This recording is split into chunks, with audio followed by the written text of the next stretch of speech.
Това е Роналдиньо. А това съм аз.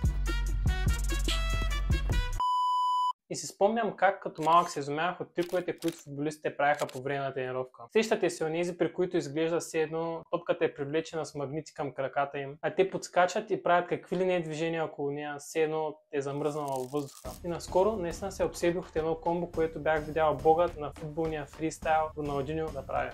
Така че реших тази седмица да го науча. За целта го разбих на стъпки, представляващи 5 различни трика, които дори не съм пробвал при живота си. Та идеята е да ги науча по-отделно и да ги обединя в едно общо комбо, което дори си нямах и на представа дали е възможно да изпълня. Така че, без да увъртам повече, време е за трик номер 1. Първата част от комбото е Роналдиньо флик, или вдигането на Роналдиньо. Този трик е сравнително прост и се състои от само 2 стъпки. Претъркуване на топката с единия крак към другия и извършване на къмшично движение с свободният крак, с който да изпратим топката нагоре. И въпреки, че движението е сравнително просто, все пак има какво се обърка, като например да препречите пътя на топката с коляното си. Друго нещо е да не насочвате топката правилно, като трябва да се стремите да целите пръстите си, а не петата си, защото така топката няма да се вдигне изобщо. И може би всичко останало е просто тайминг. Така че трябва да се упражнявате.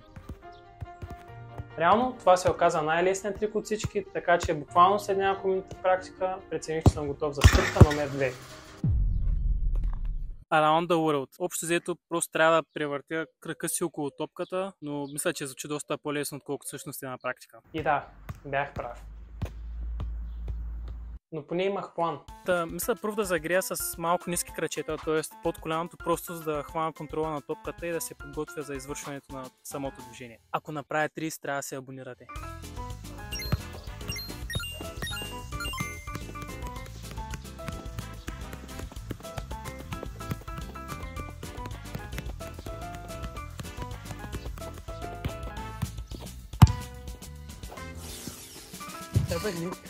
Идеята на ниските крачета е, че омекотяват докосването, което се оказва определящо за това къде ще се озват топката и кракът ви при изпълнение на самото движение. След като добих увереност в крачета, реших да премина към следващия етап от плана. Посрещане на топката след като е отскочила от земята.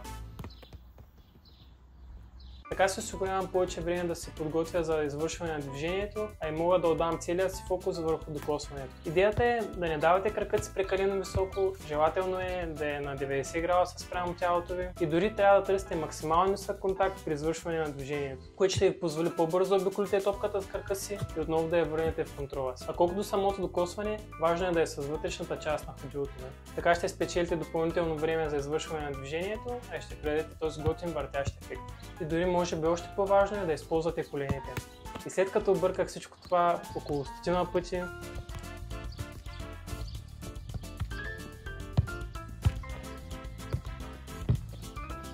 взех да му хващам цаката. И с още малко практика го научих. Остана само да го направя движение. Така че се връщаме отново при крачетата.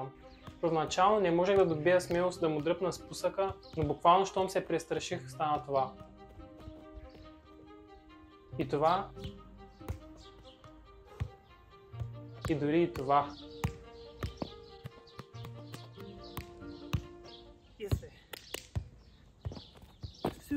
Но все пак имаше доста какво да изглаждам. Така че му трябваше практика. И още практика. И още практика, дори още повече практика. Да, мисля, че смахте идеята. Въпреки всичките провали,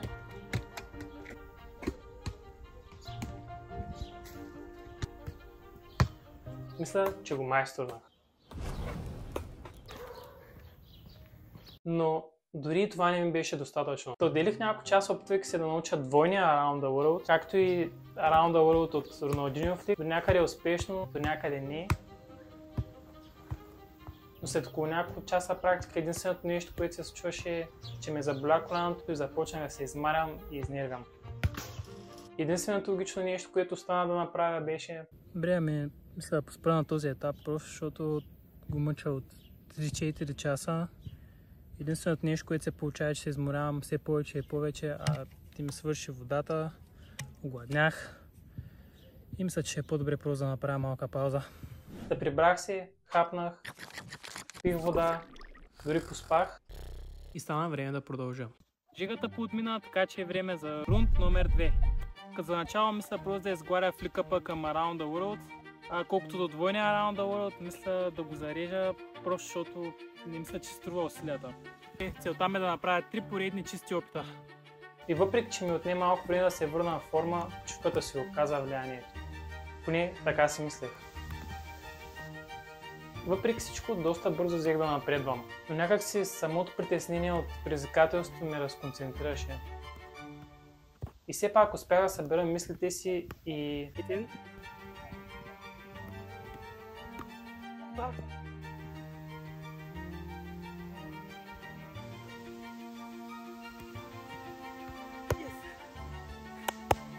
Надявам се да не е просто късмет, наистина не им се занимава повече, така че е време за трик номер 3. Трета част от комбото се нарича кросовър или пресчане. Идеята е, че правите краче, след което с помощният си крак пресчете основният, подскачате, добавяте още едно краче с основният и след това просто владявате. Тук много се възползвах от тактиката с изчакването на топката. Изненадващо успях да го стъпя буквално от първите опити. Време е да го науча в движение. Тук отново ми трябваше само да се престраша. И бързо станах доста добър. Наистина доста добър. Което може би се дължеше на цялата практика, която имах с топката през деня. Кросовър научен. Четвъртият трик се казва knee catch, или лавяне с колене. Тук няма какво да обяснявам, просто пращам топката нагоре и я лавям между коленете си. Тук всичко е ясно, няма сложни движения и скрити тактики, така че всичко е само практика. Дори не чак толкова много практика. И не след дълго го научих и в движение. И дори от кросовър. Knee catch научен. Петия и последен трик е Around the World от knee catch. И мисля, че това ще е най-лесно.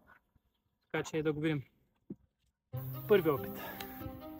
Тук ми трябваше само да ловя топката и... Ами общо взето това е. Единственото важно тук е да ловите топката между коленете си и с приклякащо движение да превъртите кракът си около нея. Остана само да сгубя комбото, което се оказа и най-трудната част от всичко. Първоначално изпитвах сериозни затруднения да стигна до кросовъра, а след това е до knee catch, а понякога дори да започна. Проблемът беше, че колкото повече се доближавах до истината, толкова повече се измарях. Но напукна болката, умората и нервите, продължих да опитвам отново и отново.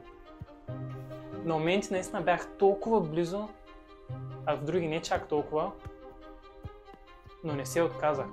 Въпреки всичките провали, всеки по-нелеп и изнервящ от предишния, започнах да забелязвам прогрес.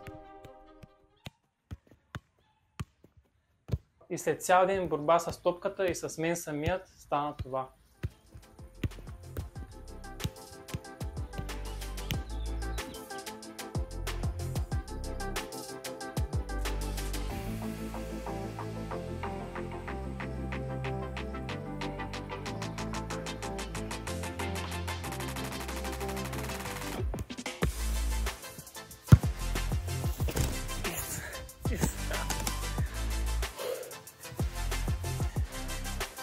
Трябва си нямате на представа колко съм мъден в момента да настъпих. Yes!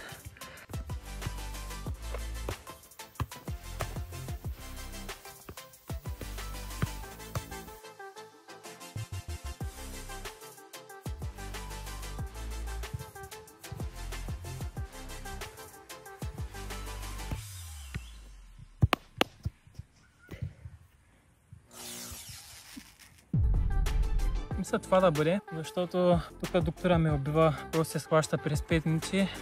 Също и почнах да не се усещам пръстите Дори се скъсах обувката.